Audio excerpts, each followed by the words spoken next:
Welcome to the 2022 Tri-State Collegiate Hockey League Playoffs, presented to you by Indiana Hockey Broadcast Network.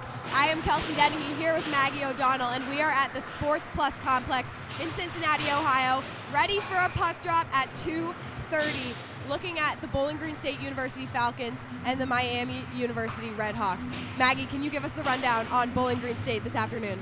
Yeah, so Bowling Green's currently ranked number 4 in the North Seed, and they're coached by Jake Rischel, it's actually his first year as head coach. He previously was the Bowling Green hockey assistant coach for 3 years. Their current record is 12-15-1, but they are on a 6-game losing streak right now, and their longest losing streak is 7 games. So if they lose today, they're matching their longest losing streak, and that might be a little tough for them to get out of, especially because they are such a young team with mostly sophomores and freshmen. However, they have had 2 long winning streaks of 5 games, so it seems like they can kind of go either way. They come out of losing streaks with these 5-game winning streaks, so today's definitely going to be interesting. Absolutely, thank you so much. And for the Miami Redhawks, they finished the season first in the entire TSCHL, and they're actually the first team to go undefeated in the league, in league history. They are also on a 4-game losing streak. They're 5-5 in their last 10 games. They lost both series to Lindenwood and Florida Gulf Coast, excuse me. They are regular season champs 3 out of the 4 years that they have been in the league, not including COVID, so they are on a roll. They're a physical team, very physical. They like to move the puck, they like to get it around, and 40% of their goals come from Torsten Lee, Hunter Wallace, and Jacob Schmidt, that whole lineup. So they are producing a lot of their goals. It's important to note that Aiden Cron is in net tonight. He has a 0.76% save percentage, and he has played in 5 games this season. So he's going to need a little bit of time to warm up getting out there on the ice. It is also important to note that the team has lost Jack Sullivan and captain Zach Katz. They're out for the season with a shoulder injury. And Matthias Jurg has traveled back to Zurich, Switzerland. He was here for travel abroad and was playing with the team. And all 3 of those players have been big contributors to Miami, and they have been playing without them for a little bit of a while, so it'll be interesting to see how they kind of start moving things around. They're coached by Bryce Hatton, who's a former NCAA athlete for the Miami Redhawks in ice hockey, and their assistant coach is Mike Rooney. So with that, it's going to be a great game, Maggie, and we're also thrilled that we get the privilege to announce the league awards. So for every game, we will be announcing a different award, and today's award that we get to announce in this game is the TSCHL Honorable Mentions. So for forwards, all league, we have Jack Kissel of Indiana, Valentino Carrero of Ohio State, Sebastian Culver of Michigan, and Ryan Williams of Michigan. For the goaltenders, we also have Cam Walsh of Louisville and Declan Rooney of Ohio State. We are getting close to puck drop, and you will be with Sam Weixler and Garrett Drake on play-by-play and color commentary in just a few minutes. Maggie, thank you so much for joining me. We're looking at a good hockey game today, folks. For the TSCHL 2022 Hockey League Playoffs and Indiana Hockey Broadcast Network, I'm Kelsey Dennehy and Maggie O'Donnell.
After a long and grueling season, every team in the Tri-State Collegiate Hockey League has made their way to the Queen City, just outside of Cincinnati, Ohio, here at the Cincinnati SportsPlus Center.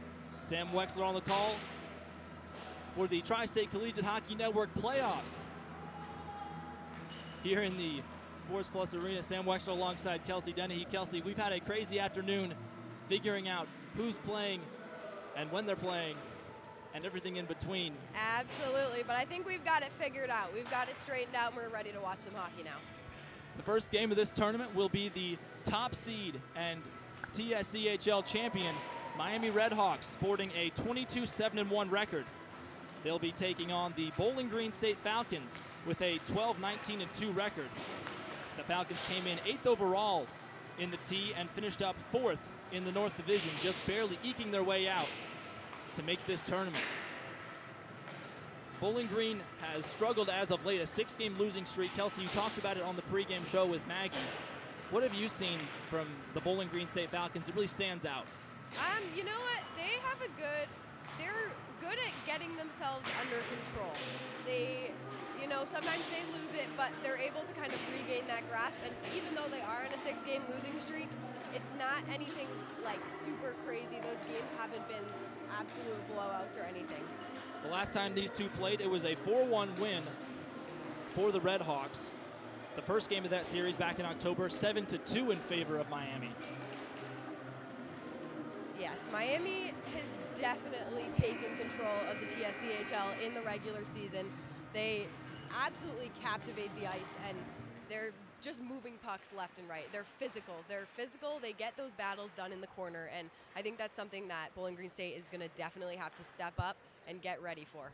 Well, we're not sure if we're going to be given a national anthem break or not, so let's take a look at the starting netminders. First, for the Miami Redhawks, in the cage, number 31, Aiden Cron, a sophomore from Oxford, Ohio, has played in 5 games this season, a 4-1-0 record, and a goals allowed average of .257. The thing is, though, Kelsey, he only averages about 17 shots against him per game. Right. That's definitely not a lot of shots, which means he hasn't seen a ton of action this season, so it'll definitely be interesting to see how Bowling Green State can challenge him.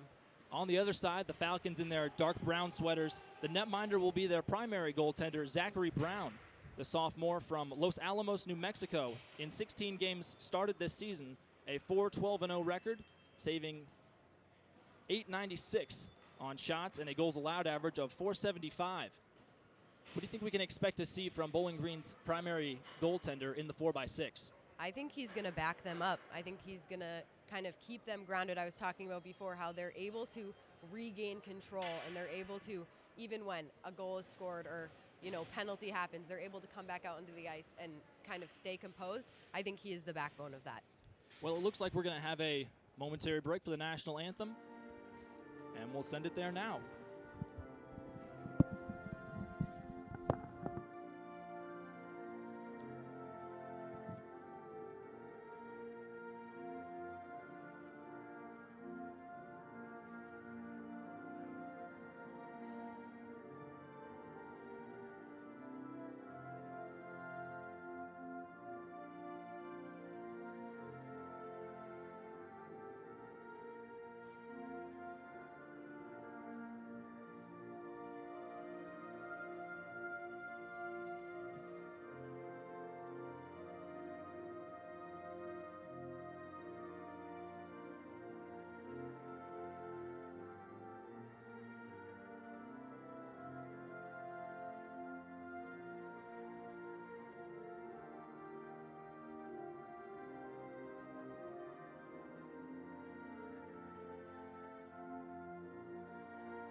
For the Bowling Green State Falcons, 12-19-2 overall, 2-11-0 in the TSCHL. Head coach Jake Rischel, his first season at the helm. He was previously the assistant for Bowling Green, 3 years at that spot, and before that he was at Toledo, a former member of the TSCHL. For Miami, their first-year head coach Bryce Hatton at the helm, and reportedly one of the finalists for Coach of the Year for the T. They have a record of 22-7-1 and finished with an unblemished record in league play, the first team in league history to do so. Absolutely. That's a big deal, especially since they've only been in the T for 4 years, not including the COVID year. However, 4 years and being able to develop that much stamina within a league is a big deal. I think it definitely helps that they have a Division I program going, as well as Bowling Green State. Kind of helps give them momentum to get going. Well, we're set for puck drop here on the 2022 Tri-State Collegiate Hockey League playoffs, live from Cincinnati, Ohio. The league champion in the regular season, Miami Redhawks, skating from right to left in their white sweaters with red shoulders and numbers. Bowling Green State, the 8th team in league play in the regular season, from left to right in brown sweaters with bright orange across the chest. Again in cage is brown for the Falcons, and it's Cron for Miami. Redhawks flicking it around, trying to hem the Falcons into the zone. A quick shot for a deflection sails into the netting to stop play, and we've already had 45 seconds tick off the clock. That was definitely a quick one. Didn't take long for the puck to move up and out of the arena. We'll see how many times that happens tonight. Well, it's important to note for Bowling Green, they've had a mighty struggle with injuries this season. They're missing their top scorer, Luke Schuler. He had 26 points in his playing 27 games. Now a quick rush. Here's Horvath trying to slide through. A quick smack and a block by Cron.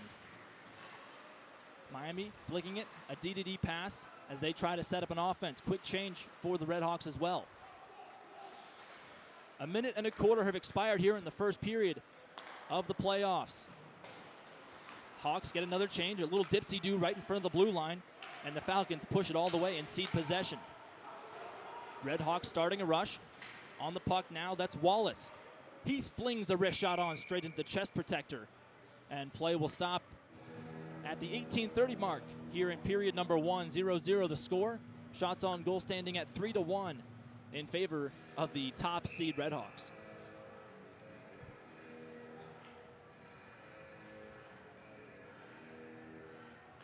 Face off to the glove side of Zachary Brown, sophomore netminder. Won by the Falcons, they punch it out and now have to back check into their own zone. Hawks hold the blue line as the puck bounces up into the air, ricocheted and scooped down. Quinn pushes it into the far corner. He gets spun around, battling with another brown sweater is Douglas. A quick 1-2 pass, centering pass, backhanded baseball bunt in front of the cage, and it's finally poked away. Dubendorfer tries to free the puck, but instead a wrist shot bounces off the wood and into the near side corner. A quick dipsy-do. Here's Quinn moving along the goal line. Sharp angle shot. Another one-timer from the far circle. And now cleared away off the stick of Jeffrey Wood. Bowling Green trying to mount their first attack, but instead they'll chip it away and get a fresh set of 5 onto the ice. Banging into the boards. 2-on-2 violence. Kessing and Sikora. A shot from the far side, poked by Brown and lifted up into the air. Holding it at the far point is Gamikia. Now twirling outside the circle, a scooping shot. Backhanded by a Red Hawk skater, no cigar. Another wrist shot, straight and waffle boarded down off the stick of Zakin. A wicked wrister right in the slot. Working behind the cage, there's Cronin. Couldn't get anything to go and instead lets it roulette wheel all the way behind the Falcons cage again. Cronin charges in. Brown spinning back and forth across his crease, trying to keep his eyes on the puck. Miami furiously moving. A lot of quick passes and a lot of movement. A wobbling shot deflected right in front of the cage, bounces off the back of the twine and flicked to the blue line where the Falcons are able to move it outside of their own end. Again, Kessing re-enters immediately. No rest for the weary as the Falcons have absorbed several hard hits already. Careened at the blue line, that's Torsten Lee, their captain. Lee this season leads with 52 points, weaving around in the slot. Schmidt has a sharp angle chance. It gets poked away and it races the back iron. Another shot into the boards and Brown has already had plenty to do. Shots on goal, 9-1. Stealing it away, there's Lee on the puck again. Chops it down low as Schmidt goes in to do some battle. Lunging at it, another second chance. Wallace couldn't get it to go. Into the far corner now. Scrapes it off the boards. A one-timer from Schmidt. His shot gets wobbled off the bottom of a skate blade. Again at his stick. Centering pass, no go. Carried out by Messenger. He takes the 9-iron out and flicks it all the way across. The first time the puck has gone all the way behind netminder Cron. We've played just about 5 minutes here in the opening period of the tournament. Donuts and goose eggs up on the board for Miami and Bowling Green. No-look pass into no man's land. That was off the stick of Birchlaff, the captain for Bowling Green.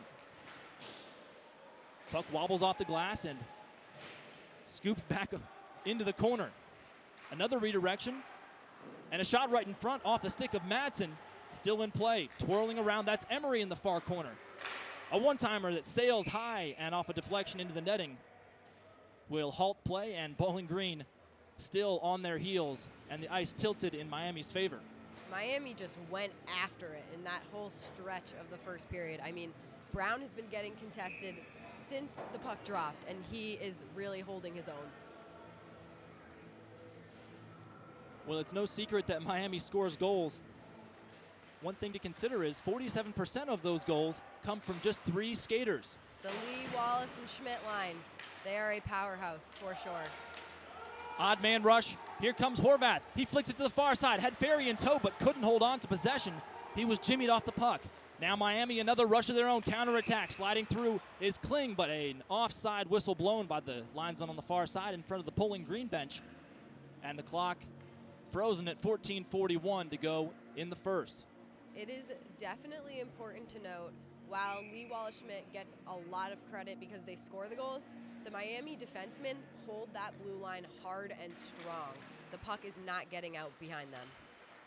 Miami has had some struggles as of late, but for good reason. They played the Florida Gulf Coast squad that has won several national championships, and I think the colloquial term is a wagon. So far, 4.3 goals per game for Miami, and for the Falcons, 3 3/4. Problem is for the Falcons, they average over 5 goals allowed. And that deficit really shows when you look back at some of the tough losses they've had this season. Definitely, and it's interesting to look at the positioning of their defensemen when they're defending in their defensive zone. A lot of defense, but they are taking some awkward positions, and I'm interested to see how that prevails for them. Slap shot deflects off a leg protector and careens into the far boards, right in front of the Miami bench. Puck rolls head over heels, and then a long stretch pass right over the stick of Douglas. He chases it into the corner and beats the rush. Spins around, tries to get a little pirouette, leaves it for a teammate. Now dragging it along the circle, a quick wrist shot high over the boards, off the stick of Quinn. Now a whistle blown by the referee next to the Bowling Green cage. Clock stops at 5 ticks under 14 minutes to play in period number 1. And it looks like we will have Mark Rudo, the freshman from New Jersey, headed to the box. Rudo transferred in from the Brick Hockey Club in the New Jersey Tier 2 League and actually was committed to Eastern Kentucky before moving over and deciding to head to Bowling Green in March of 2021. Very interesting. I'm definitely excited to see this power play situation, see what they have set up. I'll be honest, that last puck that missed the net, I think was one of the first pucks that has missed the net for Miami since the game has begun. So getting pucks on net is really important for them. That's how they score goals. Now they have a man advantage. Draw won cleanly by the Redhawks. They'll play it around on the power play. They've got an astounding 54% on the power play, if you believe the ACHA website. I mean, I would believe it. Their offense is strong. Played along, holding a blue line, a wrist shot through traffic. Madsen swings it right into the BG logo in front of Brown's chest, and he'll hold on. So shots on goal standing at 11-2 as we're 6 and change into this game. And Bowling Green really had their hands full. I don't think we've seen a sustained attack on the other side of the ice so far. No, we haven't.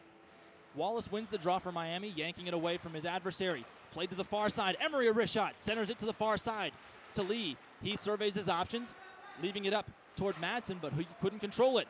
Another shot. High up and into the sky. I think everybody was just a little confused for a second there. Even Brown turned around and was like, uh-oh, did that just go in? It was a sniper for sure. Now, Kelsey, I have a question again about the defenseman and positioning. You mentioned the positioning. Yeah, absolutely. Part of the issue, things had to change for Miami. They lost one of their better players, Matthias Jurg from Switzerland, halfway through this season. Redirected right in front of Brown. He kicks it away with the right pillow. And Bowling Green still trying to kill off this 5-on-4. Draws a whistle. And 1:13 remaining in the penalty. 13:09 in the first. No score for either side. So Matthias Jurg from Zurich, Switzerland was a foreign exchange student. He played in the fall semester games for the Redhawks, but unfortunately was only enrolled for a single semester. He had a pretty strong career in the Swiss League for HC Düdingen for 3 years. And the Swiss League is really a different beast. Absolutely. It is a whole nother world. A centering pass right to the backside. Emery had a wide open back post but couldn't make the most of it. Again, fed to the far boards in front of the Bowling Green bench. Miami starting to cycle. It's Wallace working the high slot, shooting through traffic, gloved down by Brown. He flashes the leather, my goodness. Yes, you can tell, even on the power play, the Miami defensemen are very hyper-aware, and I think that that is due to the fact that they did have to make some changes after Jurg did return to Switzerland. They're very aware. They're looking in every direction, which is important when you're defending. Again, Hawks win the draw, shot right into the legs and stomach of Brown. He holds on again. 15th shot on goal in just 6.5 minutes. Kelsey, they are pouring it on. Absolutely. I mean, it's definitely something to expect from them. They're big goal scorers. Still a power play for the Redhawks as the puck slides along the netting in front of us to protect us. So Bowling Green this season, when they are down a man, the penalty kill percentage 69.4%, which really, in a perfect world, you'd like to see that number closer to 80. Right. Absolutely. But hey, listen, you're killing 60% of your penalties. That's better than 0, right? And looks like they're, as long as they can outlast these next 40 seconds, that percentage is going to get a little bit higher. And that's a big deal when you're facing such a forward dynamic team like Miami. Face-off will take place on the near side dot, won cleanly again by Miami, dominating the face-offs thus far. We've played a good 7.5 minutes. Puck jumps off the stick right on the backside, and the Hawks couldn't hold the line. And Kelsey, I ask about that defensive positioning because you see hockey the way I see baseball. And for the record, that's a compliment, not an insult. Thank you. Thank you. Working the goal line, and now moving out.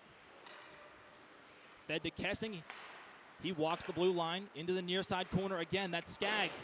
His shot finds nobody in particular and bounces off the boards. Fed to Lawrence. He holds for his options. Penalty expires. Shot in traffic. Bounces off the backboards. A redirect backside. Skaggs couldn't jam it home. Flew across his chest and into the corner. A shot that smacks off of several different sets of skates. Lawrence couldn't get a shot that had any kind of daylight. Skaggs leaves it for a teammate. Another kick save made by Brown. That was Kling on the shot. Miami finally vacates the zone and chips the puck into the protective netting yet again. So 11 and 32 seconds to go here in period number 1. And for a game that we really thought could be over quickly because of Miami's high-flying offense and their perfect record in league play, this game really starting to be a physical battle and one that we didn't expect to be this close. A strong defensive performance by the Falcons thus far. Absolutely. Brown is standing his ground as far as we've seen it. Played around the boards by Horvath. And Ferry's pocket was picked by the Redhawks defensive line. 11 and change to go in the first, no score. Top-seeded Redhawks against the bottom seed Bowling Green State Falcons from the SportsPlus Center here in Cincinnati, Ohio for the TSCHL playoffs in 2022. Sam Weixler alongside Kelsey Dennehy. Here's Ferry on a rush. He gets harassed from behind. His shot off balance, doesn't find anything except the cage, and it's punched into the far side corner. We are at just about the halfway point of this first frame. Neither side has broken the deadlock. Miami trying to get an offense going, and a big hit as Ortiz had the reverse hit, standing his mark. Puck glances off several different legs. And now pinballed against the boards on the near side. A little give and go over towards Schmidt, one of those high scorers for the Hawks. He maneuvers through traffic. His shot deflects up and into the ceiling and smacks against some aluminum and ironwork above us. And the clock comes to a grinding halt at 10:14 to go in the first period. The shots might not display it, but the Falcons are definitely starting to gain momentum. That rush was big for them. I think it's given them some confidence. After a little bit of a scuffle, the draw won by Miami. Shot nearly sent on frame by Lee. Again, Wallace trying to pull it away at the point, and Miami has to give up possession and vacate the zone. 15-2, the shots on goal through 10 minutes of play in this opening frame of the tournament. Rushing back to his own end, that's Kessing. Jamming up Birchlaff at the hands. Now pins him against the boards. Miami went 0 for 1 so far on the power play. And Brown really standing on his head, making all kinds of saves left and right in traffic and with a clear view to boot. Bowling Green gets a full change. Miami on a rush trying to catch him out of place. That's Lee flinging it to Schmidt. He slides around and chips it off the boards on the far side. Holding it, a shot through traffic off of Lawrence's stick and onto the near side, slipping down and freed away. Here's Dubendorfer on it. He's chasing it and punched free by Wood. Puck wobbles behind Cron in the Red Hawks cage. Has only had to make 2 saves thus far. In the average game, Miami only allows 20 shots against their netminders. So while those save percentages may be fantastic, you can't always guarantee that it's because they've been seeing a lot. Right. A quick shot on right in front of Brown. He gloves it and then gives a quick forearm shiver to a Red Hawks skater who he felt got a little bit too close for comfort. And the clock at 8:40 to go in the first. Still no score, and this has been an evenly fought battle so far. Brown just put Chris Emery in his place. He looks a little bit shaken up, but he'll be fine. It was just a little knock to the teeth. Standing in the near side dot, Emery pulls the puck free. Shot through traffic, bounces off a leg. Gamikia couldn't get anything to go. Now rushing the other way, here's Adam Simon for the Falcons. He chips it into the corner, and Toila bowls all the way to the near side corner. Photographer in our way, but we'll try and figure out what's going on the best we can.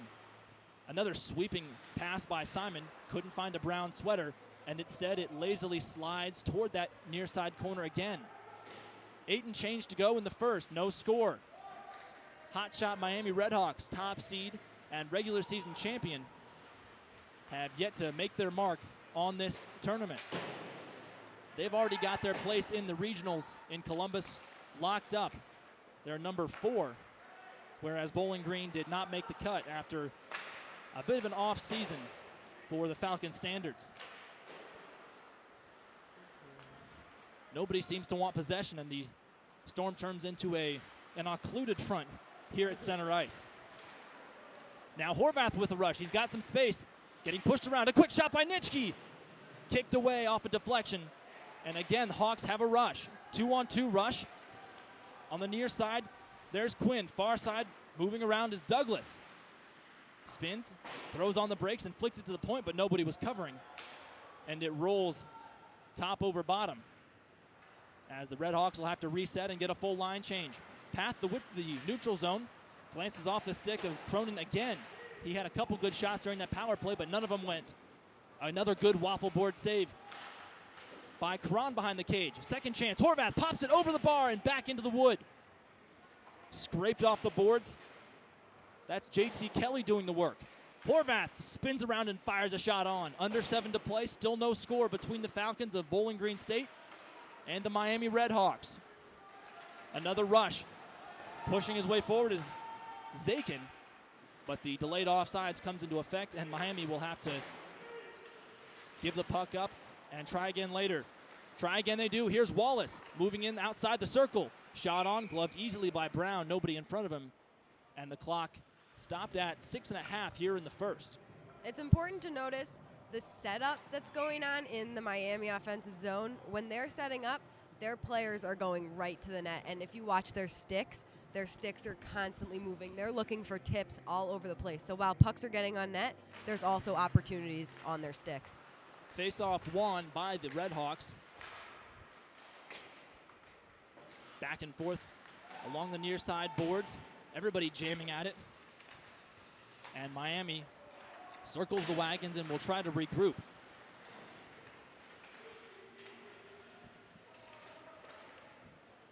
In front of the Bowling Green bench, another flick into the red line and sent all the way across into Brown's stick and glove.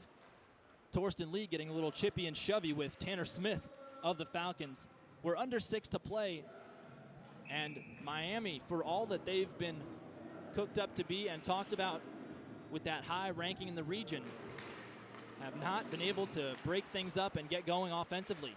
Another shot, sharp angle by Lee from the near side corner. Stretch pass, does not find a Brown sweater, and Lee punches it across. Gets banged into the boards, and Schmidt, centering pass, no one was home on the backside. Lee again going into the corner and trying to pull the puck with him.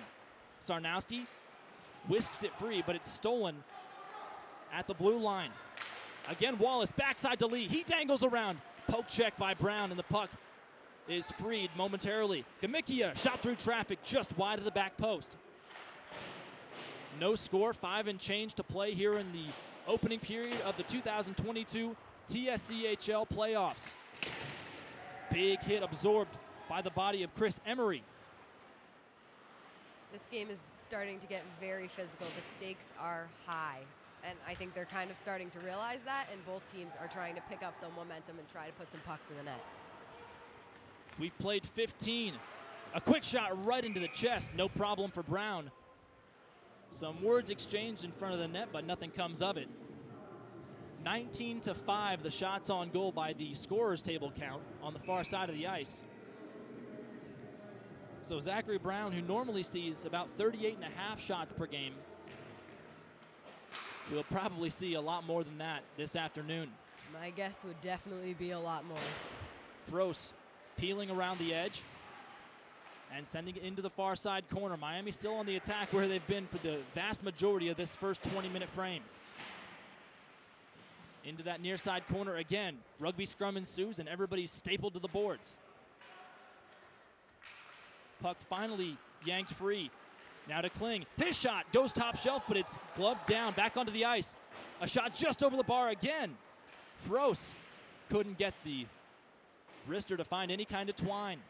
That was just bad luck. That shot was going bar down, and it just took an awkward angle and ended up not crossing the red line.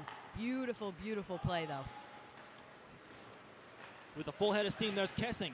Instead, he leaves it for his line mate before it's stolen by Ferry. He's got some traffic in front of him moving through the slot. Dipsy-doos, backhand shot, saved by Cron. Wow, what a save as he had Ferry bearing down on him. Ferry looked like McDavid weaving through a defenseman, charging and finally putting a shot on. Clock stops at 3 3/4 to go here in the first period. This is something we haven't totally seen out of Bowling Green State yet this game, and they're really starting to pick it up and put pressure on Kahn to make some moves and get around the net. Horvath on the backside, couldn't control it, and Miami corrals it heading the other way.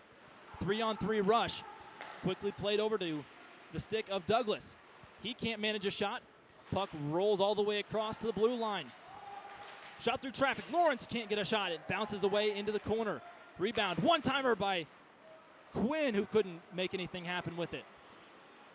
Again, the Hawks vacate the zone and try to reset. Scooped around by Skaggs, flicking it into the near side boards. Pinning a man up there is Bellinger. At the far point in front of the Bowling Green bench again. It's sent semi-circling all the way to the near side. Falcons trying to make something happen. Horvath flips it forward, but it's merely to get a change. The refs are really letting the guys play it out. I mean, this game is picking up in physicality. Miami's known for being a pretty physical team. The corners are definitely getting bunched up, and the refs are just kind of keeping watch, but it's playoff hockey now, and they want to give them as much time to skate it out as possible. Well, Kelsey, you've played hockey for nearly your entire life, and I'm sure playoff hockey gets just as physical at times as it does for the big-time players in the NHL and even the top college teams. It gets gritty for sure, no doubt about it. Playoff hockey is, in my opinion, the best kind of hockey. It's gritty, it's down to the last second, anything can happen. And I have a feeling we're going to see that here this weekend. It seems like the type of hockey you play with your siblings or your cousins or friends on the pond out back. The stakes are high, that is for sure. Bragging rights and probably the first dibs on shotgun on the ride home, perhaps. Hey, heated seat. 120 seconds to play in the first period. Neither side has drawn first blood. A long stretch pass all the way across. Brown pops out of the cage and makes a play on it, saving himself the trouble of having to put a big flashy save on the attacker. Weaving around is Zakin. Works along the goal line, chips in front, centering pass through the air. Sliding around, nobody seems to find it, and now kicked into the back corner. Wallace shielding the puck with his body, fling all the way across in front of the scorer's table. And we're at 90 seconds to go in this frame. Wallace again enters the zone, left side. His shot gets poked away. Never had a chance of reaching the net. Dirkmatt put his stick in front. Right in front of the cage, Schmidt, backhand, another big save. Wow, what a sliding job by Brown. Brown had his eyes everywhere, and they were not moving off that puck. He knew exactly what was coming. Puck again in the neutral zone, 69 seconds to go in this opening period of the tournament. Miami and the Bowling Green State Falcons. That was a big hit on Kessing over on the boards. It looks like he got a little shaken up in the head. Wallace tries to feed somebody in front, but no one was there. Now a 2-on-2 rush. It's punched against the boards by Dubendorfer, and he'll go for a change. Under a minute to go. Falcons have fresh legs out there. Miami will think about it when they have the opportunity to do so. Gaining the line and then immediately losing it is Lawrence. He's dispossessed, and the puck ricochets off the boards behind Cron into the far side corner. This time Bowling Green on the attack. 30 seconds to go in the frame. 0-0 the score. Shots on goal, the real story. 23-6 in favor of Miami. Rugby scrum finally gets broken up after a bit of back chat and pushing and shoving. Puck glances up and into the mesh netting above the Miami bench. 15.9 on the big board. I feel like the only whistles we've been getting is for the pucks just flying high in the air. I mean, when I think it was Brendan Madsen. He sent it all the way up across the ice. You could tell he's been practicing because it was like a nice, perfect arch. After the draw, shot on, hits the backboards, and the puck gets flung into the netting. Well, folks, don't go anywhere during the intermission. Kelsey's going to scamper on over to the Michigan bench and get a quick word with Torsten Lee, the senior and letter wearer, the captain for the Miami Redhawks, team's leader in points with 52. And we'll also have the intermission show. Kelsey will hop on that, too. She's doing all kinds of work this afternoon. A lot of running. Maggie O'Donnell will probably hop back on as well. Oh, for sure. And we have to give credit to all of the crew media-wise here. Justin, one of the members of the Bowling Green media group, their broadcaster for their streams, as well as the entire UK media crew broadcasting on the far rink. And that's how the first 20 minutes come to a close. A physical battle, one that really showed no mercy on either side. The scoreboard has donuts, but the shots on goal vastly different. 23-8 is the way those end. We'll send it to a quick break. Kelsey will get in position, and we'll have a quick word with Torsten Lee. So after 20, all square. This is the 2021 TSCHL playoffs presented by the Indiana Hockey Broadcast Network.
first intermission show of the TSCHL Hockey League playoffs presented by Indiana Hockey Broadcast Network.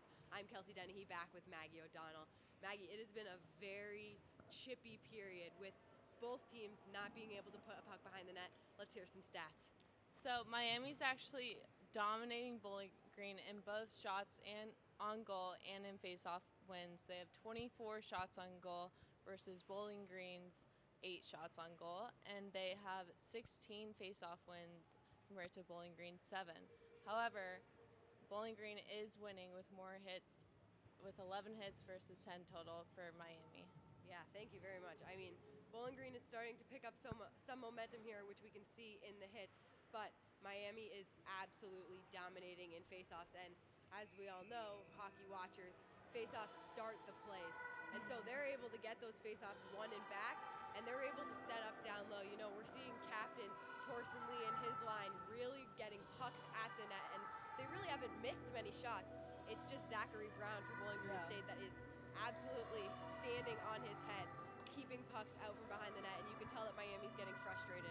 I was saying, as I was doing color commentary with Sam Weixler, I was saying that I was surprised that the refs hadn't called, and like really anything. There was one period, there was one, penalty on Bowling Green State, and that was it for the entire period. They really played it out, for sure.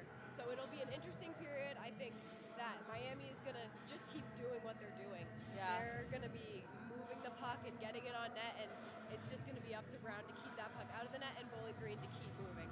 So as we head into the second period, we are excited and hopefully going to start to see some goals. So do you have anything else to add, Maggie? I definitely think we're going to see a little bit more aggression as we go into the second period, especially because it's playoffs, and we thought we'd see a goal the first period from either team, especially Miami, but I think Bowling Green's aggression is really going to come up this period too. Absolutely. Well, thank you so much. We're getting ready to head into the second period. So for the 2022 TSCHL playoffs presented by Indiana Hockey Broadcast Network, I'm Kelsey Dennehy, and this is Maggie O'Donnell.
"20 minutes of physical hockey have been played here at the SportsPlus Center in Cincinnati between the top-ranked Miami Redhawks and the 8th-ranked Bowling Green State Falcons.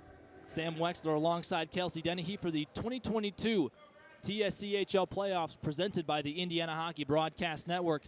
Kelsey, no score through the first frame. Shots on goal, though, 23-8. Miami playing the majority of that period in the attacking third of the ice. For sure. I mean, Condon see a lot of goals, a lot of shots on net. However, Brown saw 23, 24 shots on net, and he was just moving along the crease everywhere. Miami back in their white sweaters, headed from left to right. On a rush, here's Smith. He's got a head of steam at the right dot, shot to the near side post, and held protective by Brown to stop play. 25 seconds into this middle frame. Bowling Green with a 12-19-2 record, a 6-game losing streak.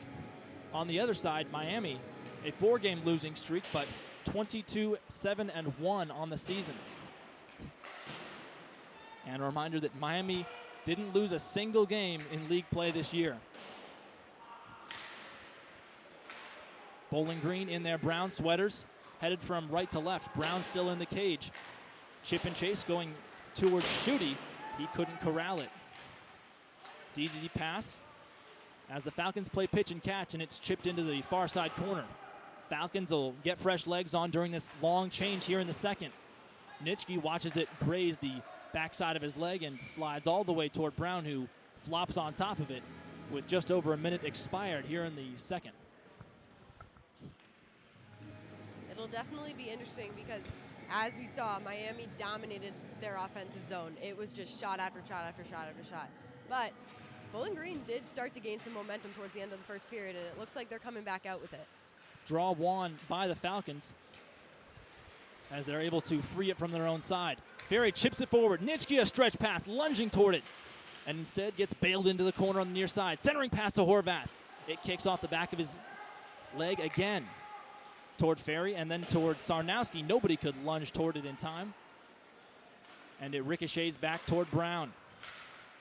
Brown getting shots on goal from his own skaters this time. Here's Ferry, a slap shot, bounces off the puck on the goal line and whacked away. Miami defenseman coming in clutch to make a great save. Now a rush on the near side. Here's Will Kling zooming in. His shot goes and hits the boards, sailing all the way back toward Cron. It definitely would have ruffled some feathers if Bowling Green put up on the board first, especially considering the ranking and how much hype Miami is getting going into this game. Charging in is Kling on the near side boards. He punches it free. Quinn going to do battle against the cage. Play stops as Brown must have had it in his grasp. 17 and 52 seconds to go in the second. Neither side has put one in the basket yet. Brown stands just so calm and collected. It's like he's just in his zone and he is ready to battle. Falcons yank the puck free and have a little bit of a rush going. Wood had his pocket picked, and Miami spinning it the other way. Pushing through is Douglas. Has traffic in front of him, decides to banana peel all the way around to the far side. A quick off-balance shot by Quinn. Ricochets against the boards, and Brown again stops play with 17:30 to go in the second. And still the shots on goal. A pretty big disparity, pretty big difference between the two sides.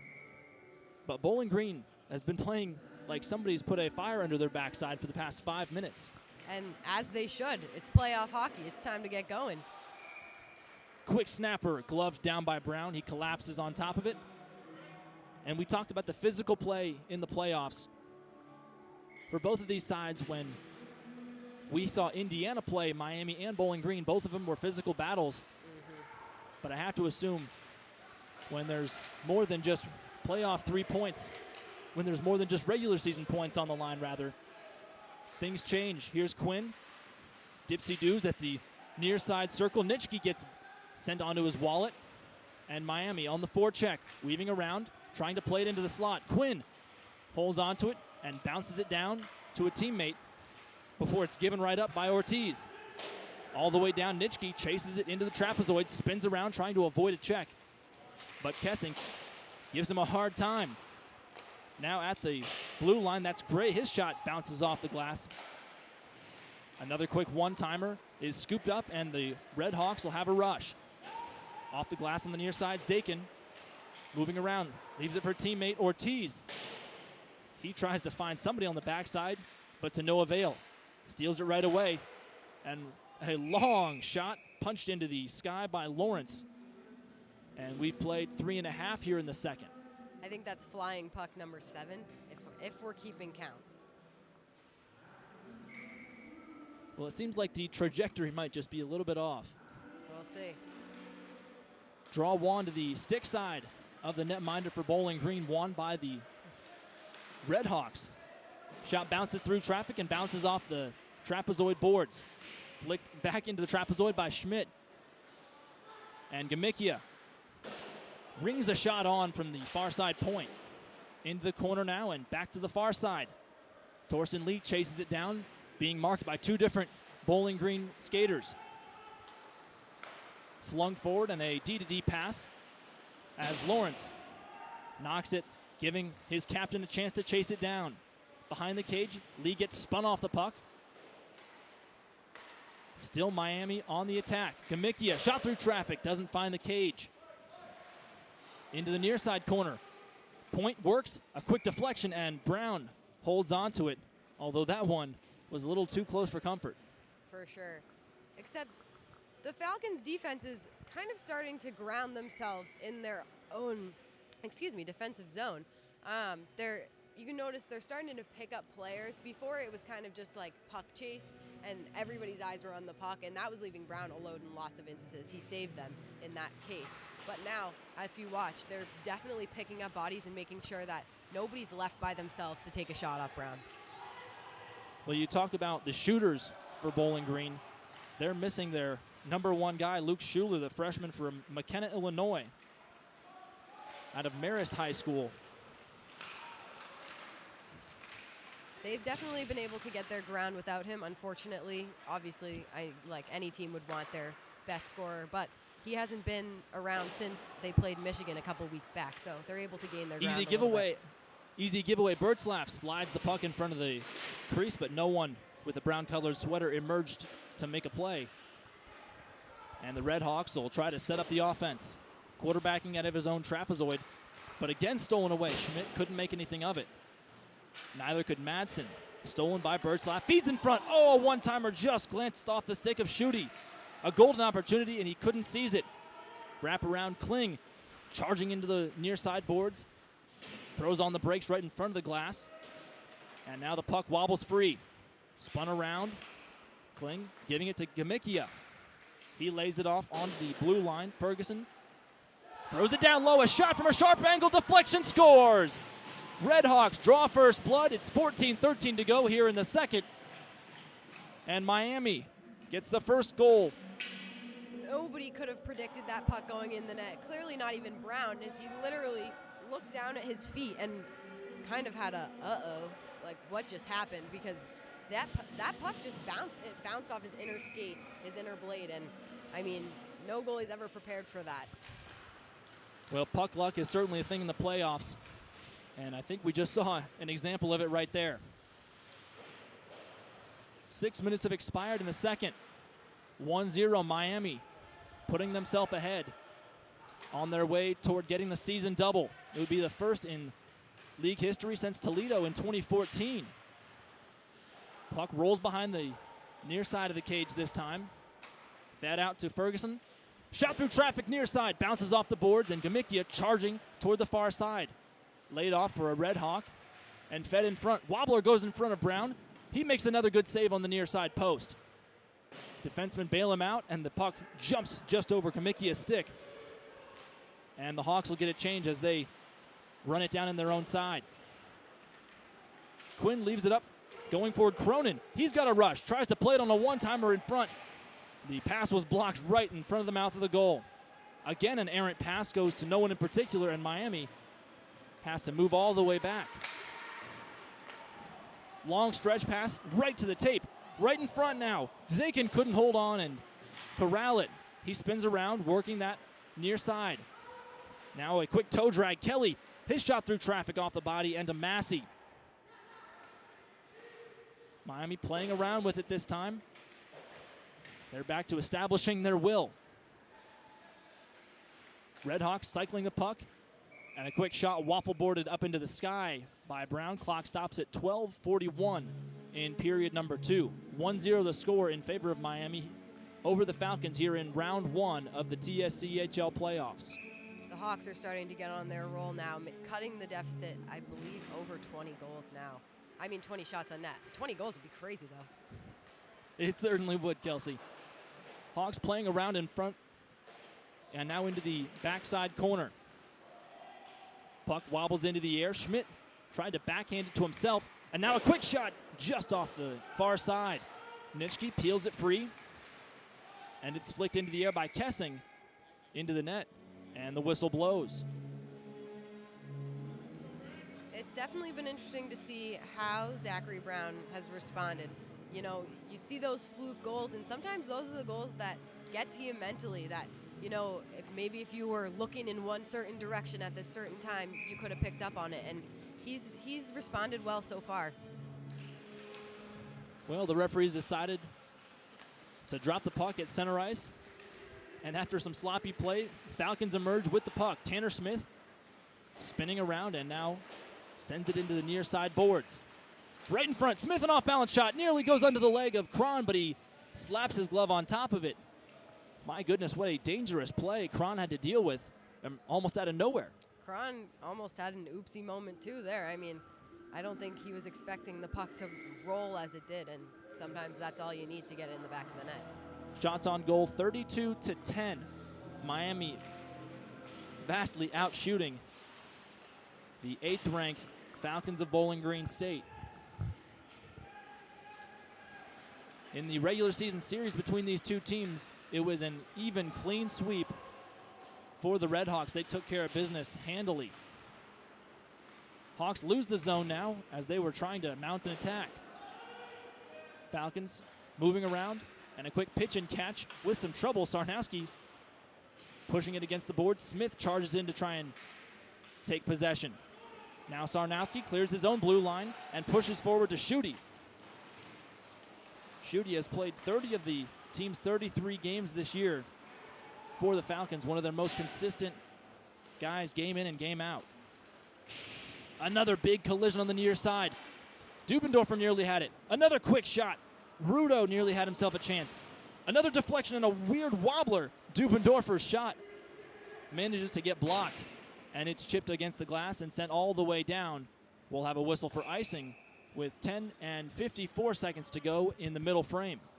This must just be a bouncy, bouncy puck because it is starting to move in weird ways that we really didn't see much in the first period. So definitely going to be interesting, obviously, as the teams are trying to score goals. Looks like somebody must have forgotten to ice down the vulcanized rubber. Oh, okay. I've never heard of that before. That's awesome. I believe that's the type of rubber used to make a hockey puck. Probably. I've never actually looked into it. I guess I'll have to do some homework. 10:47 to go in the second period. Draw right in front of the face of Miami netminder Aiden Cron from Oxford, Ohio, the native. A quick shot from a sharp angle on the far side. Unsuccessful, and the Falcons push it out. Gamicki emerges with the puck and steals it, flinging it into the near side corner again. Quick dance at the blue line, and the Hawks will have to evacuate. Again, chipping it off the glass, that's Brendan Madsen. As the puck slides back toward the Bowling Green defenseman. Kelsey, we've seen a lot of wraparounds used, a lot of board passes, indirect passes. Do you think that's a stylistic change or a normal coaching decision as far as playoffs and regular season go? No, I think you just got to use your resources, and if you've got it, might as well. The boards are a helpful tool that I think a lot of teams miss out on, and it's clear that Miami is really picking up on where they can and where they can't send the puck through the boards. We've reached the halfway point of this contest. Stretch pass just under the tape of Ferry. He chases it down. Quick deflection, and it glances right into the glove of Cron in the paint to stop play at 9:35. Still 1-0 in favor of Miami, the regular season champs and the defending runners-up, if you will. Bowling Green is really, they're starting to pick it up, but on their rushes, only one guy's going, and that's not going to be beneficial when the puck gets stopped in front of the net. Puck gets chipped and nutmegs right between Kessing's legs. He'll have a catch with his D partner. Swinging around, trying some maneuvers. On the puck is Zakin. He's got all kinds of speed, cruising into the attacking zone. Toe drag, shot right at Brown. Whisked away to safety by Tyler Wise. Some collisions right in front of the Miami bench, and the puck slides back toward the Miami attacking end zone again. 9 even to go. Little chip right in front. Cronin turns his back to the goal and plays it into the near side. Whacking at it, a big swing with the stick wildly, and the puck gets stolen away. Here's Horvath.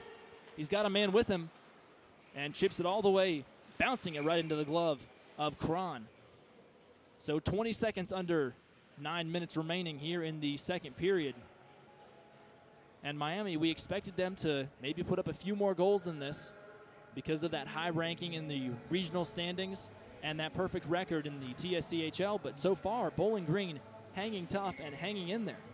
They're working at it, but Brown is standing tall. And he, after that one goal, I think he's capping out for the night. That's it.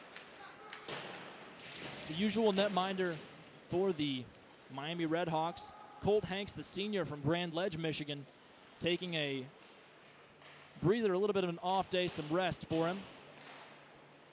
Quick deflection in front, centering pass, another poke away by Brown. He thinks he has it under him, and instead the puck sails into the netting. It's a really good thing they don't have the rule like they do in the NHL here, where if you fling the puck up into the stands, you get a penalty. There would be a lot of penalties going on in this game. I feel like we'd probably only have like one player on the ice, if that's even allowed. We'd have a 3-on-3 for the rest of regulation. No, literally. Miami still up by a single tally. We weren't sure of the goal scorer after it took a weird deflection off some legs. We'll try and check the score sheet and figure out what we can. In the meantime, the Falcons' rush is neutralized, and they'll swing around in their own end. A quick one-timer. My goodness, Wallace took a big dive and was tripped up. Puck careening all the way past Cron, and the whistle's been blown on the far side. Pretty upset about the play is Jake Schutte, one of the assistant captains, the alternate captains for the Falcons. He wants to know what gives, as he thought he had the puck at his stick. Him and Ferguson, even though on opposite teams, look like they're bonding over this whistle. They're both not too happy about it. 7 minutes and 50 seconds in the second period. 1-0 Miami on top of the Falcons. We're coming to you live from the SportsPlus Center in Cincinnati, Ohio. The greater Cincinnati area, we should say. Usually the home of the Cincinnati Swords at the youth level. Also serving as the home barn for the Cincinnati Bearcats and the Xavier Musketeers. This rink definitely gets a lot of love, and it'll get even more this weekend because got a lot of teams going at it. I'm not really sure what they're deliberating about on the ice over there, but it seems to be holding up the game a little bit. Well, you mentioned plenty of action this weekend on the other rink across from us, other side of this complex, Ohio State and Kentucky at 7:15 p.m. right here on the Indiana Hockey Broadcast Network will be Michigan and Louisville. Garrett Drake will step in for the call alongside Kelsey. And that should be a very close game and a physical one at that. Absolutely. The nightcap is Indiana and Ohio. The Bobcats trying to knock off the second team in the TSCHL, the Indiana Hoosiers. Puck wobbling about at the red line. Flung forward. Here's Dubendorfer. He tries a little chip and spin around. But that threat is neutralized and the play stops with 7.5 to go in the second. The whistles are starting to pick up a little bit, but they're really not calling much, and I think that's for the better. I mean, it's allowing Bowling Green to gain some momentum, and they're taking faceoffs in their offensive zone right now, which they really haven't gotten to do too much this game. The broadcast of the far side, courtesy of the Kentucky Wildcats broadcast crew. Gage and the staff over there do an excellent job, and I'm sure as we speak they're doing well. A quick one-timer. Far side, Quinn jams it into the legs of Brown to stop play. At a few ticks over 7 to play in the second period. And that was almost the second goal. It's plays like those where Bowling Green is kind of leaving Brown high and dry, and Quinn right in front of the net was able to gain an opportunity, and luckily for Bowling Green, Brown was able and ready to go to pick up that puck, but definitely something to be aware of. In the first frame, the Redhawks controlled the faceoffs without question. 17 wins for the Hawks and just 6 for Bowling Green. That is a stark contrast. And it's definitely similar to what we saw in the first period. Puck reverbs in between several pairs of legs and all the way down to the far side as Brown, the netminder for the Falcons, watches it slide through his end zone. Puck sails through the air and now over toward Nitschke. He gains the blue line, gives it up to Ferry. A backhanded shot Kicked away by Kron. Another off-balance play. Nitschke ends up getting all kinds of snow on his sweater. Gamikia holds onto the puck, throws on the brakes behind his own cage. Now a change for the Falcons. Stolen away, punching it, and a long wrister by Birchlaff careens into the corner and back into no man's land at center ice. 6 minutes to go here in the second, and Kron watches another puck bounce right in front of him. You're right, Kelsey, the puck really not having much lay today. No, and it's having to make the goaltenders on both sides hyper aware of where it's going, and I guess where it's headed. They've got to anticipate that a little bit harder here because it's starting to move in some awkward ways, which they can't control. Shots on goal, 38-14. Bowling Green not able to get a whole lot of shots off so far. Schmidt cruising around, works the goal line, passing in front, and play has been blown dead by the referee. We'll have to wait and see what the holdup is. 5:24 still up on the clock in this second period of the first game of the 2022 TSCHL playoffs.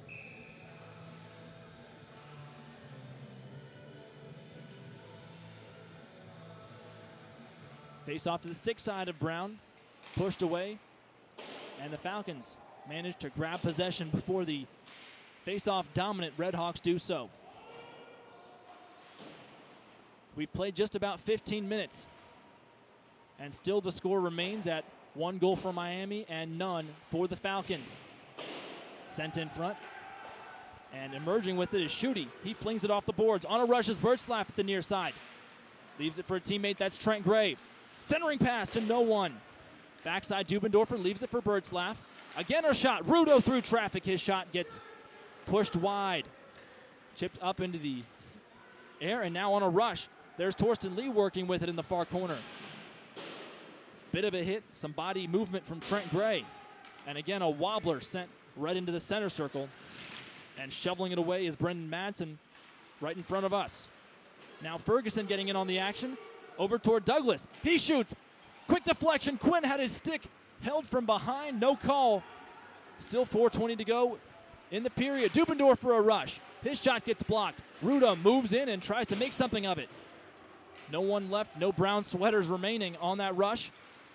And the Redhawks have a counterattack. With some speed, Quinn gains the blue line. He shoots. Waffle board saved by Brown. Punched into the corner. On the far side, digging in with some ferocity is Dirkmatt. Played in front. One-timer from Skaggs goes to the near side and still in play. A wraparound. Quinn couldn't get it to go. Another one-timer from Ferguson. And again, we see Brown really having to do everything he possibly can. Bouncing puck, rolls all the way in front. Here's Wood. He shoots, kicked away by the left leg of Kron.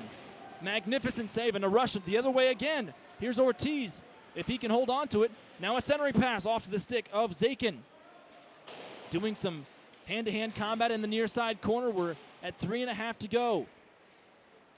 Hawks trying to set up a pass, but to no avail.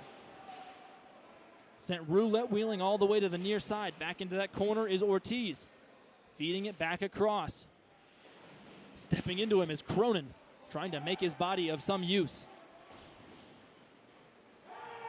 Shots on goal now, 42 for the Redhawks. They keep on keeping on, but only 1 goal to their name.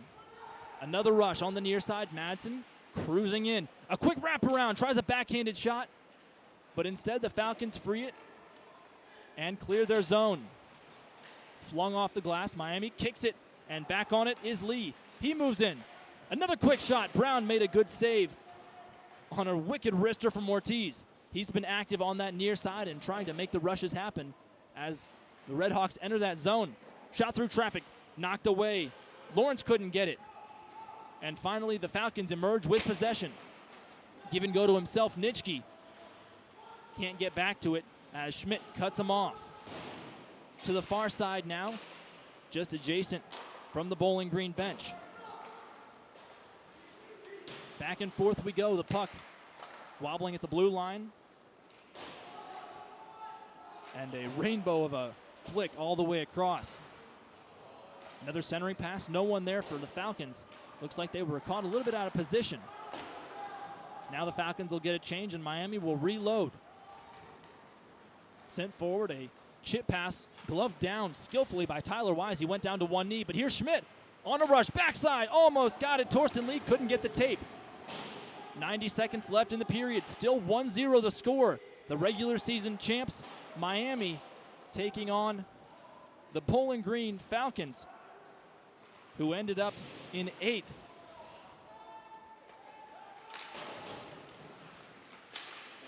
Battle in the neutral zone, pushed forward by Schutte.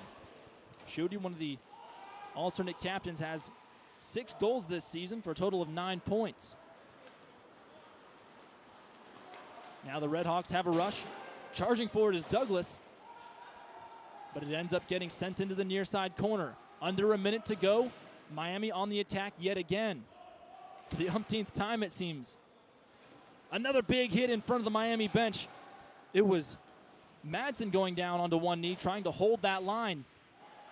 But Bowling Green playing a physical brand of hockey here in the playoffs. Birdzlaff touches it forward, another pass flung all the way the width of the neutral zone in front of that Falcons bench. Gray pushes it all the way around, and Birdzlaff gives it right back. In the Miami end zone, kisses up off the glass, and a little bit of a rugby scrum right behind that Miami cage. Pinning a man up against the boards is Gamikia. Yanked away, Quinn has himself some space on the far side in front of the scorer's table, and he sends it all the way down with 10 seconds or thereabout to go here in the second. So this middle frame ends up fruitless, as that final shot got blocked painfully by Colin Dirkmatt. So 40 minutes down, 20 to play in the first round of the first game here in the 2022 TSCHL playoffs. And the regular season champs have just the slimmest of margins, keeping them ahead of their opponents in this match. And the way the puck is bouncing, that makes their lead even slimmer. I mean, Bowling Green has had some opportunities. Obviously, we're looking at 44-17 on shots on goal, so it's definitely a bigger deficit. But when they have opportunities, they're really trying to capitalize on them. And the puck is bouncing weird. It was bouncing all over the place in the second period. All it takes is one weird bounce to slip by Cron, and it's a tie game. Well, the brown sweaters and white sweaters are heading to their respective locker rooms. The Zamboni charges onto the ice before the goals could get removed, so we'll take a quick break. Folks, though, don't tune away. We've got the intermission show with Kelsey Dennehy and Maggie O'Donnell when we get back. Until the third period, I'm Sam Weixler alongside Kelsey. 1-0 the score, Miami on top of Bowling Green after 2 periods. This is the 2022 Tri-State Collegiate Hockey League playoffs, courtesy of the Indiana Hockey Broadcast Network.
cause of the goal.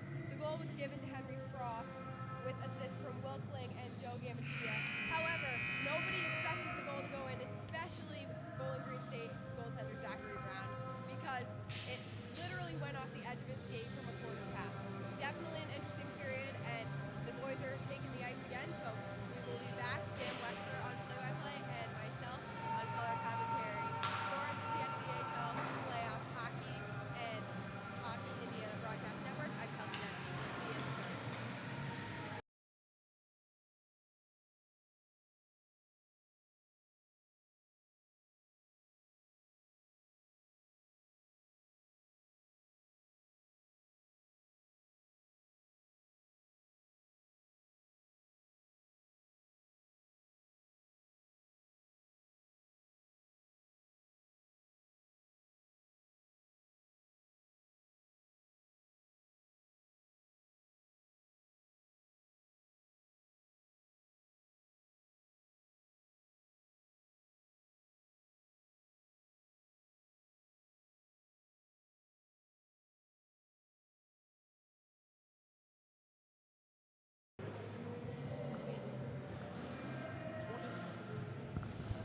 "20 minutes hangs in the balance for these two teams trying to advance to the semifinals here at the 2022 Tri-State Collegiate Hockey League playoffs.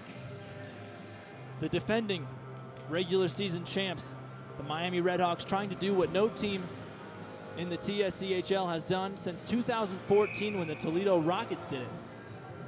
So by that count, no current team, no current member of the T has ever gotten a season double.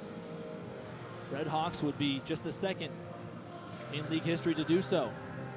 1-0 the score. The Redhawks up by just a single tally. Henry Frost got a quick deflection in front and his fourth goal of the season.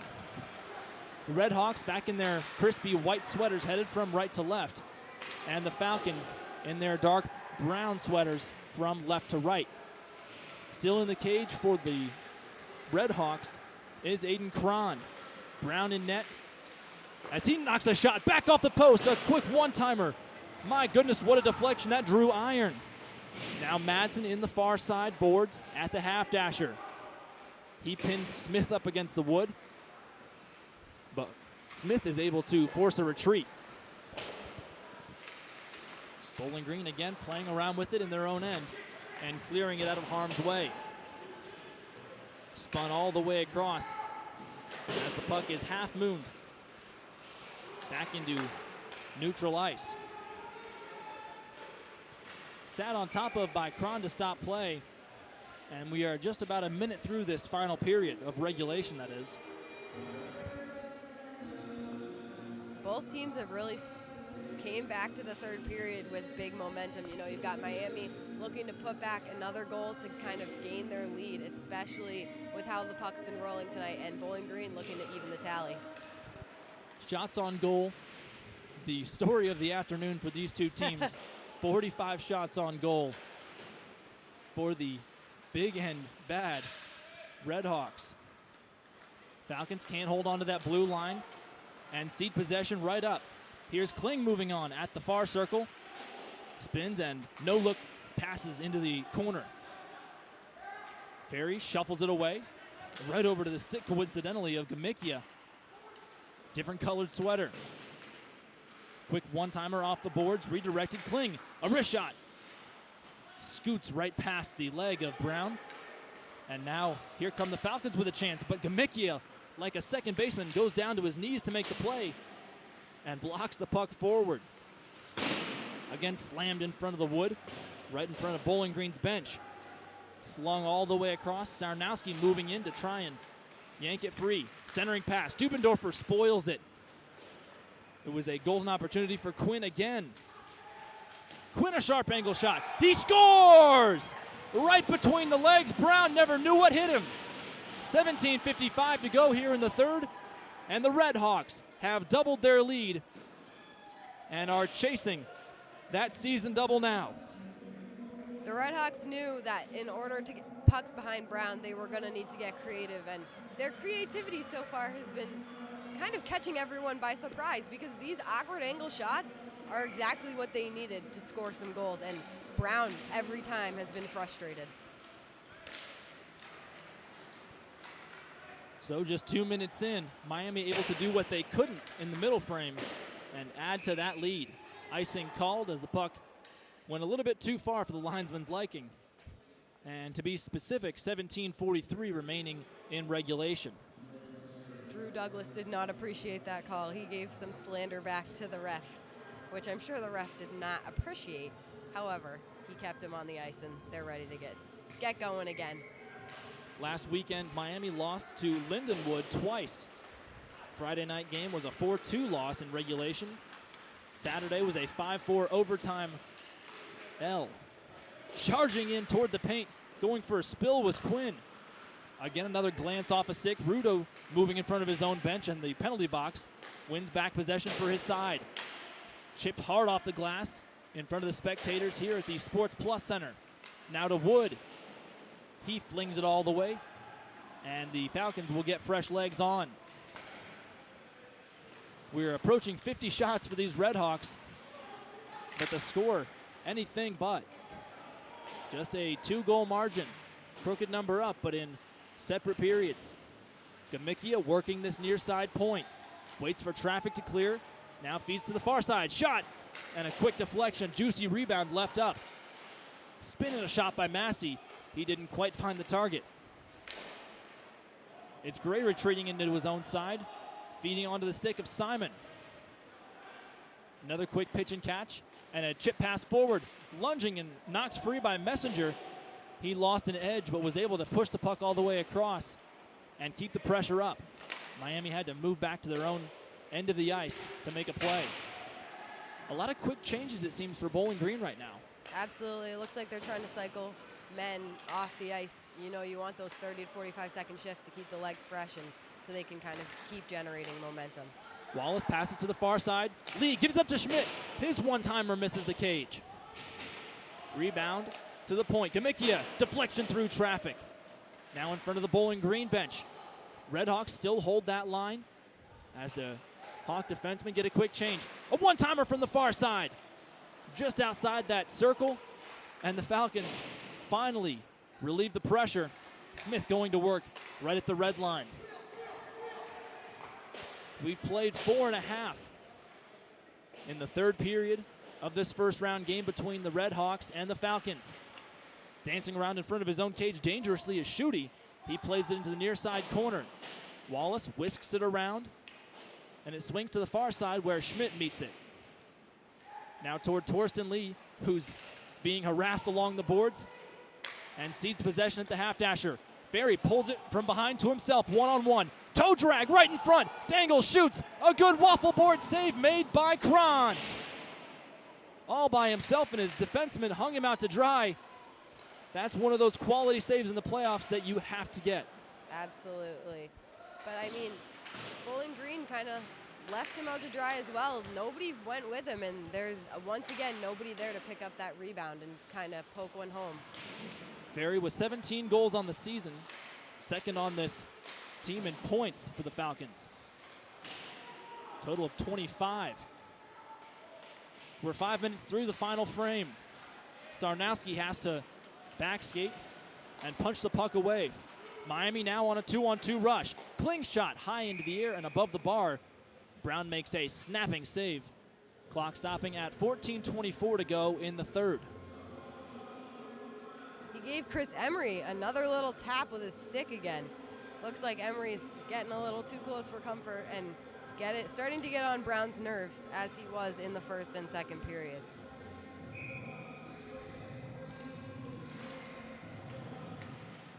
After the draw, pulling it away is Lawrence at the blue line. Some more collisions in front, and taking a spill is Cole Bellinger, the defenseman for the Falcons. Not as much chippy play as we'd expected in this third period so far, but I'm sure the tensions will rise and players will lose their patience quickly. If Bowling Green can cut that deficit down to 1, I have a feeling this game's going to get a lot chippier. Most dangerous lead in hockey, a 2-goal margin. Wood tries to chop it down to himself. but unsuccessful. Rudo chasing a skater. That's Lawrence, who gets spun around in front of the Bowling Green backup goaltender, who takes a big lean backward trying to avoid getting smacked with the stick. Now back into the attacking zone, the Redhawks go. Bellinger shields the puck and plays it, leaving it for Dubendorfer. His chip off the glass gets blocked right into the belly of Chris Emery. Peeled away and fed out to the far side. Now sent back in, delayed offside. Both sides will get a quick change. Moving in on it is Douglas. He's along the far side half dashers, pulled in front. Skaggs a quick backhand shot, gloved by Brown. And some more jawing back and forth, but play stops at 13:22 to go here in the third. And we have eclipsed the 50 shots on goal mark for the Redhawks. That's 51. Zachary Brown with a save percentage of .896 normally sees about 40 shots a game. Shot from the near side, bounces off the boards. Another quick deflection, second chance opportunity, jammed at the far post. Another one-timer. Quick snapper of a shot by Quinn. He gets dispossessed at his own blue line. That's Kessing with it. Gliding in, chips it to himself with some space. Dumps it back for Quinn. Quinn yanking it free, back into the trapezoid. No look pass as he gets slammed into the boards. Cronin maneuvers in the end zone, leaving it for Ortiz. Miami manages to cycle in the middle of a change, so they hold possession while getting new guys on. Entering the zone again. A long shot by Kessing, bounces off the wood and right in front of the Hawks bench again. First-year coach Bryce Hatton at the helm of the Miami Redhawks. He was a former D1 NCAA player for Miami. On a rush, here comes Zakin. He tries to make a shot at the far point. Quick muffin shot looking for a deflection. Close but no cigar. Now Birchslaff flings it forward to Schutte, who sends it in deep and gets a change off. Bryce Hatton, perfect in league play as a coach. Very nearly made an incredible steal in center ice. No one near him, but it looks like he was off balance and the puck going all the way into the glove of the Miami netminder, Aiden Cron. 11:45 to go in the third. 2-0 still the score. Miami on top of Bowling Green State, who only have under 12 to go to make a difference and keep their tournament hopes and their regional hopes alive. Quick feed in front to Nitschke, couldn't put a stick onto it. Ferry not able to keep the puck in sole possession, and the Falcons retreat. Easy giveaway on a rush. Wallace feeds to the backside to Lee. He does some fancy stick handling, and Ferry picks him off again. Ferry chips it to himself, the puck rolling over toward his stick on the far point. Schmidt gives him a little elbow to the side, and he goes tumbling into the boards. Knocked free, Horvath has it before he trades possession. Schmidt enters the zone at the far side. A quick shot, a good stick save by Brown. Another kick save into the corner. Zachary Brown, the netminder, has had his hands full all afternoon and evening. Horvath skating a little slower than we saw him at the start of the game. Enters the zone, Ferry right behind him. But it appears the linesman didn't like the entrance. So the face-off will come back into neutral ice. Bowling Green State struggled at the beginning of the period, exiting their own zone. I don't know if you noticed this, Sam, but they were kind of pushing some really awkward, long-length passes, and those are really dangerous when you're in your own zone because, like Miami did, they get picked off, and then you're just stuck in a little cycle. They're getting better at it, able to move forward. Well, no offense has come thus far for Bowling Green. One guy that they are sorely missing is the talented Schuler. Luke Schuler, 26 points, leads this Falcons team, but an injury for the rest of the season prevents him from playing. Another shot right in front, and Brown takes it off the leg, and it's in. 3-0 now, Miami opening it up and really letting the floodgates pour on.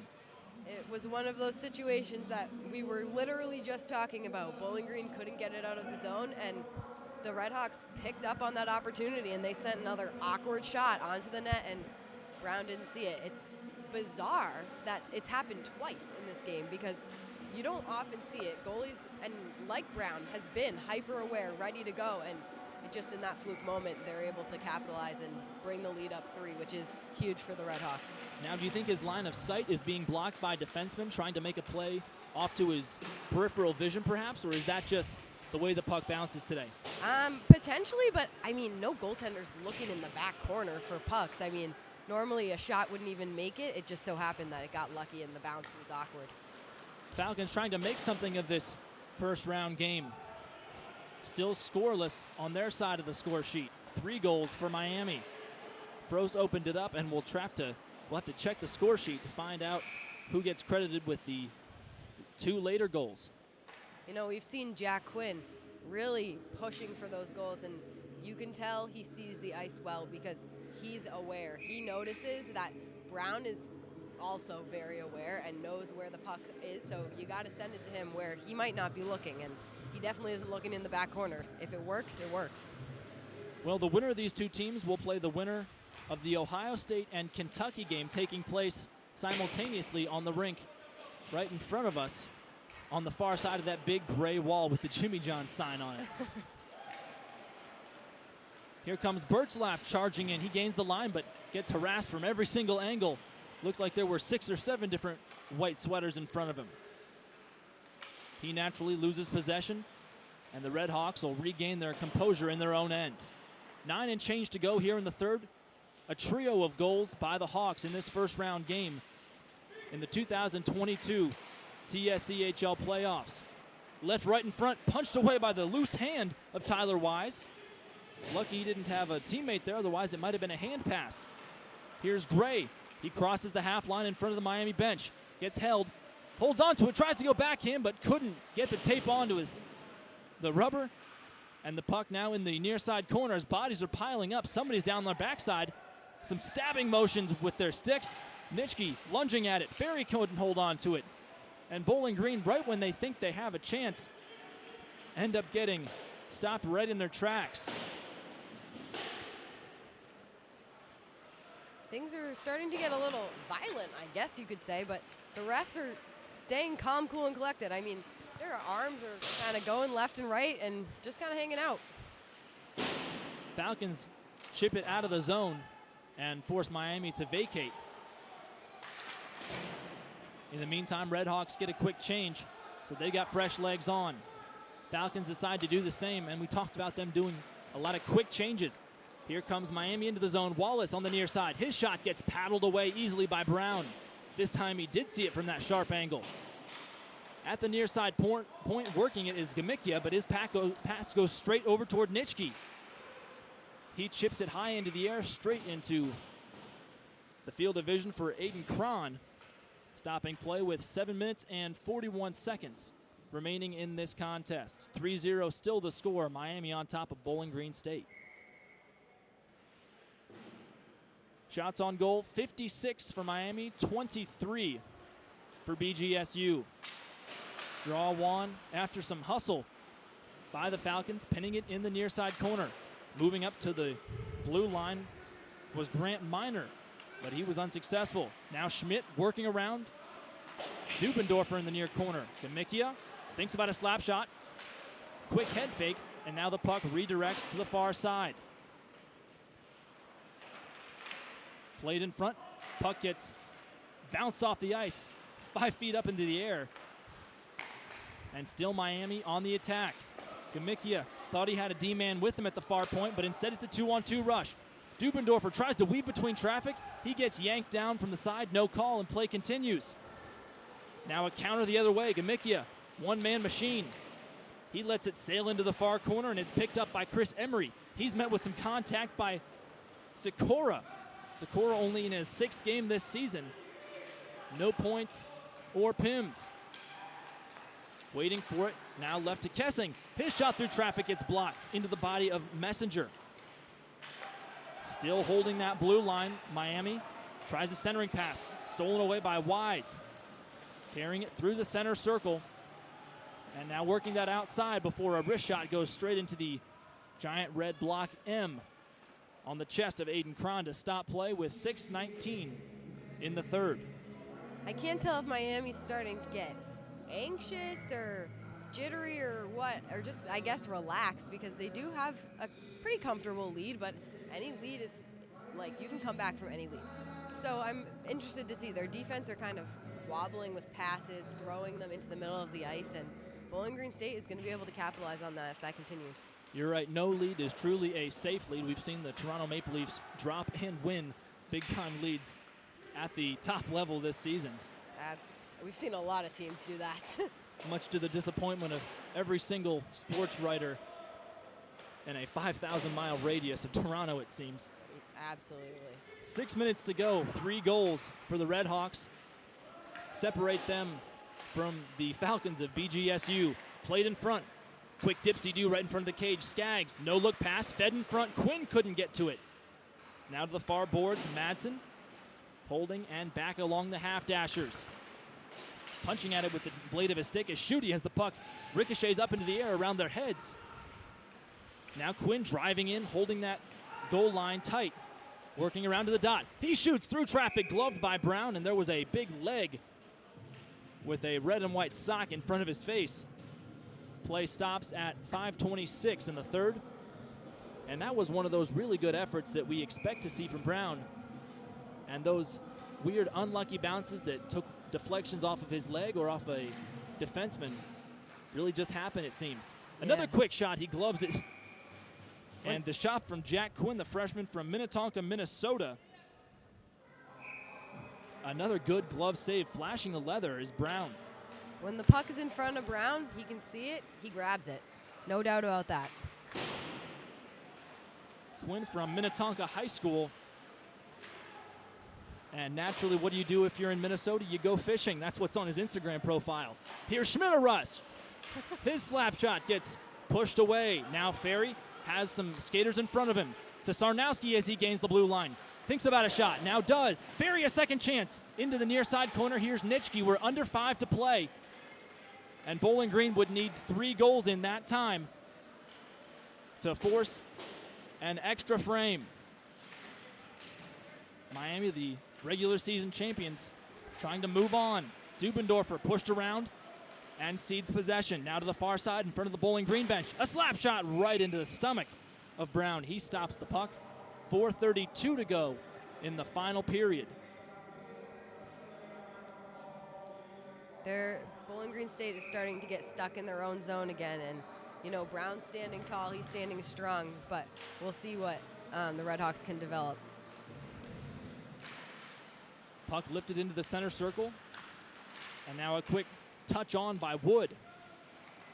He gets tied up, and it's pushed back into the Bowling Green end zone. Along the boards, kicked free. Instead of a delayed offside, it'll be a Bowling Green rush. Rudo knocks it off the boards, trying to find somebody to go with him. Madsen cleans up the danger. Nearly a little mistake and miscommunication, but played onto the far side all the way across the neutral zone. Miami gets a full change, and it'll be a quick shift as well for Bowling Green. Played forward, knocked free by Simon into the corner. We're at 3.5 to go. Still a 3-goal margin favoring Miami.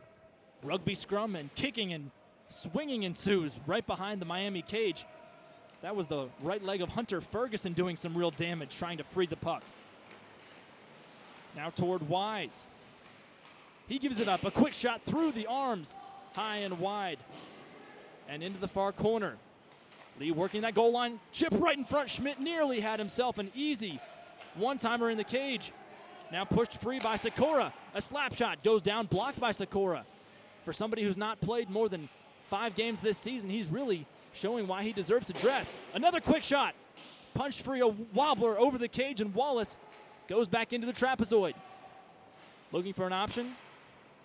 Moves it all the way to the near point. Down low to the corner. That's at the stick of Froese. He feeds it in. And a visibly exhausted Simon knocks it forward to Messenger. Simon has himself a shot, but it's blocked off the leg of the towering Hunter Ferguson.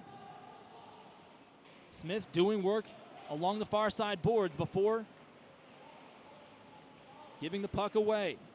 Now Emery maneuvering, absorbs a hit against the glass, and Birchlaff for the Falcons tries to play the puck free, making something happen. Under 2.5 to go, on a rush. Here's Birchlaff, he shoots. The puck gets knocked high into the air, but stays in play as it found the glass instead of the netting this time. Dirk Matt washes it around, and a big collision in the near side corner. 120 seconds. Sarnowski, a big slap shot from that near side. All kinds of action in front of the 4x6. Cron's going to have his hands full for the duration of this game, and we still see Brown in the net for the Falcons as the whistle is blown with 1:47 to go here in the third. As we get going in Bowling Green State's offensive zone, I have to point out some of the best parts of the game today have been from the corner. The corner is just a battle war zone, and we'll see if Bowling Green State can continue to take advantage in their offensive zone. Draw won by Miami, playing on their heels. A swing and a miss by Ferry. He took a big windup, but came up with air. 90 seconds remaining. Another rush. They're down a man, but still moving the puck deep into the end. Miami lacking an extra skater. Now they gain the zone fully and have numbers after that quick transition. Chipped forward, gliding into the stick of Lawrence. He easily plays it to a teammate. Another change by Miami, and we're at the 69-second mark remaining in this first round game. Miami, as it stands now, would have the game-winning goal to Froese. Under a minute to go. Scrum in the far corner. Sticks moving wildly and without any kind of expectation of actually getting the puck, merely just moving bodies around and other sticks. Trying to kill some time with 40 about seconds left on the clock. Ferry in desperation heaves it forward, but the D-men for Miami cleaned it up easily. Flung away into the far side by Brown, using the paddle well. Simon meets his mark in the far side again. Into the trapezoid. Half a minute to go, 3-0. It appears the rest of this merely a formality between the league regular season champs and Bowling Green, who finished in 8th. Wraparound opportunity for Massey. His shot gets stymied, and we're under 10 to play as Miami looks content to fling the puck deep and burn the clock off.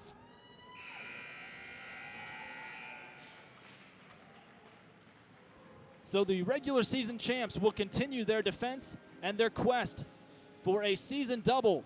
The Miami Redhawks defeat the Bowling Green State Falcons by the final score of 3-0 here in the Queen City. It's the SportsPlus Center in the greater Cincinnati area. Shots on goal, 61-26, Kelsey, and I think that's really what stood out to me.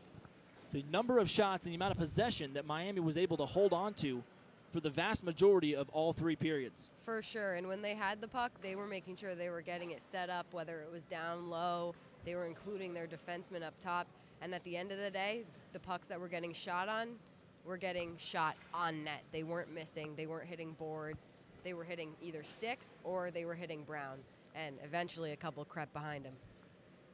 Well, alongside Kelsey Dennehy and our tech crew behind me, Ben Stannard, Garrett Drake on the camera. He'll have the call this evening for Michigan and Louisville. Kelsey, you'll have to finish the paperwork with me for this game and check all the stats before you're on the color pregame and postgame for that one as well. You're doing all kinds of double duty today. Wouldn't want to be anywhere else, for sure. Love to do it. Well, final score 3-0. Miami moving on to play the winner of Ohio State and Kentucky on the far rink. Sam Weixler and Kelsey Dennehy, thank you for listening to the 2022 Tri-State Collegiate Hockey League playoffs presented by the Indiana Hockey Broadcast Network.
welcome back to the post-game show. I'm here with Coach Bryce Statton of the Miami Redhawks, who just took home a 3-0 victory to move on to the semifinals in the TSCHL playoffs. Coach, congratulations on the win. Thank you. Thank you. We're happy. Thanks so much for doing this. So, a lot of interesting puck bounces today. You guys were just leveling pucks on net all night long. You can see it in the shots. You guys had 61 shots on net. However, Brown stood strong, and so you guys had to take a creative approach. Can you talk a little bit about that? Yeah, we ran into a hot goaltender. He was making every save that he could, kept that team in it, and the 3 goals that happened, we weren't expecting those ones to be the 3 that went in, but we'll take them however we can get them. A win's a win in playoff hockey. Obviously, we have to play better than what we did today, and I think we'll bring that tomorrow, but we're just happy to have the win today. Absolutely, and those corner battles were really key for you guys tonight. Obviously, as you saw, those goals went in from basically behind the net, which is awesome. Talk about those one-on-one battles and how you guys drill that in practice and kind of get that situated so you're winning them in games. Yeah, of course. So we talk about 50-50 battles all the time on the ice. The team that wins the most 50-50s are going to probably win the game more times than not. So we always hound on it in practice, and then today again, between periods, every time we mention it, 50-50s, you have to win them. And eventually our boys did, and I think that's the reason we were able to come out with the win today. Absolutely, that's awesome. What are you looking for in your next matchup tomorrow? We have to be better. We'd like to see a little bit more goals if we're going to get 60 shots. I think it needs to be more than 3. And just bearing down on our opportunities. We had a lot of great A's today that we didn't score on. So just those couple bounces here and there, score is going to be a lot different. So just looking for more goals tomorrow. All righty. Well, thank you so much for joining me. I appreciate it. Congratulations for the TSCHL playoff and Indiana Broadcast Network. I'm Kelsey Dennehy. We'll see you in a bit.